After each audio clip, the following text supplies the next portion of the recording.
आखिर क्यों किसी प्लेयर को लोग इतना हिट देते हैं और फर्जी प्लेयर कहते हैं? आखिर क्यों जिस प्लेयर के स्टैट विराट कोहली से भी ओडीआई में बहुत ज़्यादा है तो भी उसको लोग फर्जी प्लेयर कहते हैं और जिम्बाबर के नाम नारे लगाते हैं? आखिर क्यों इस प्लेयर को इतना हिट किया जाता है जबकि उसके ओडीआई में फास्टेस्ट इंटरनेशनल 5000 रन और T20 में 10,000 रन ओवरऑल है? आखिर क्यों जो प्लेयर आईसीसी रैंकिंग में टॉप 5 पे बैठा हो तीनों ऑल फॉर्मेट्स में, कि क्यों उस प्लेयर को इतना हिट किया जाता है?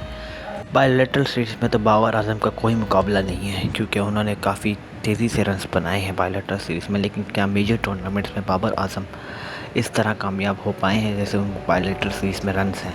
आज की वीडियो में हम यही जानेंगे कि बाबर आजम क्या सच में फर्जी प्लेयर हैं या फिर ये सिर्फ कई लोगों की बातें हैं।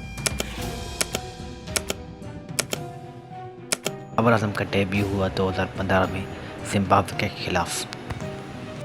बाबर आजम का डेब्यू 31 मई 2015 में लाहौर गद्दाफी स्टेडियम में हुआ, जिसमें उन्होंने 54 रन मारे 60 बॉलों पर। इसी तरह उनका टेस्ट का डेब्यू हुआ 2016 में, जिसमें उन्होंने पहली इनिंग में 69 रन मारे। इससे ये तो पता लग गया कि बाबर आजम में रन्स की भूख थी, जो उन्हें बाद में ग्रेटेस्ट बैट्समैन भी बनाती है। बाबर आजम का फर्स्ट मेजर टूर्नामेंट था चैंपियन ट्रॉफी, जिसमें उन्होंने 40 की एवरेज से 6 इनिंग में 133 रन मारे। उनका पहला टूर्नामेंट था बड़ा, इसलिए ये रन 40 की एवरेज से बिल्कुल सही थे, लेकिन 2019 में वो फिर लाइमलाइट में आए जब उन्होंने उस वर्ल्ड कप में 8 मैचों में 474 रन मारे, जिसमें उनकी एवरेज 67 थी और उन्होंने काफ़ी क्लासी बैटिंग की उस टूर्नामेंट में और काफ़ी अच्छे तरीके से खेला और वो हाईएस्ट स्कोरर भी रहे अपनी टीम के। और उस इनिंग्स में न्यूजीलैंड के खिलाफ उनका 100 भी शामिल है जो रन चेस में आया था।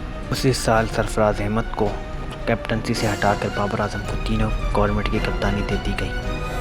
बाबर आजम काफ़ी अच्छा प्रदर्शन कर रहे थे, हर मैच में वो काफ़ी रन बना रहे थे, वो काफ़ी कंसिस्टेंट हो चुके थे।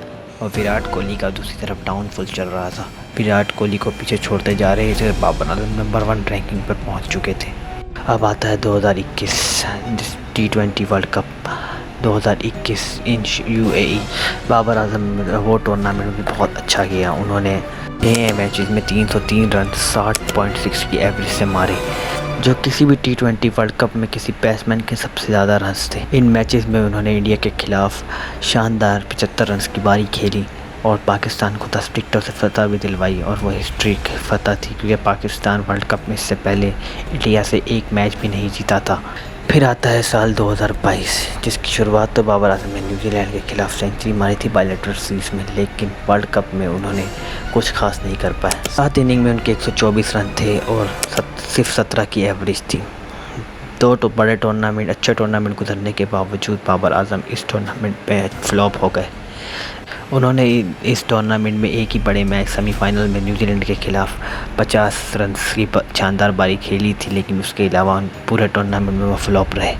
फिर आता है 2023 का वर्ल्ड कप, जिसमें बाबर आजम कैप्टन होते हैं। एज अ कैप्टन वो उस मैच टूर्नामेंट में इतने खास नहीं जाते हैं क्योंकि फ्लैट ट्रैक्स और फ्लैट विकेट्स होती हैं इंडिया में, जिसमें भी वो रन्स बनाने में इतने कामयाब नहीं हो पाते। उसमें उनकी एक भी सेंचुरी नहीं होती। वो 9 मैचेस में 320 रन बनाते हैं, 4 50 होती हैं उनकी उसमें, जिसमें अफ़गानिस्तान के खिलाफ 74 रन थे हाईएस्ट, और वो मैच भी वो हार जाते हैं।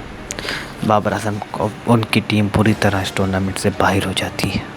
2024 के वर्ल्ड कप पे आते हैं अब। उस वर्ल्ड कप में बाबर आजम के रन 4 मैचेस में 122 रन 40 की एवरेज थी और एक भी 50 नहीं थी, और जिस टूर्नामेंट में वो ग्रुप स्टेज पर ही बाहर हो जाती है उनकी टीम, जिसमें USA से शर्मनाक हार भी शामिल है और इंडिया से 120 रन ना बनना भी शामिल है उसमें। इससे एक बात तो साबित थी कि बाबर आजम को जब से कैप्टनसी मिली है वो प्रेशर हैंडल नहीं कर पा रहे थे और रन्स नहीं कर पा रहे थे। एज अ बैट्समैन वो बेटर खेल रहे थे।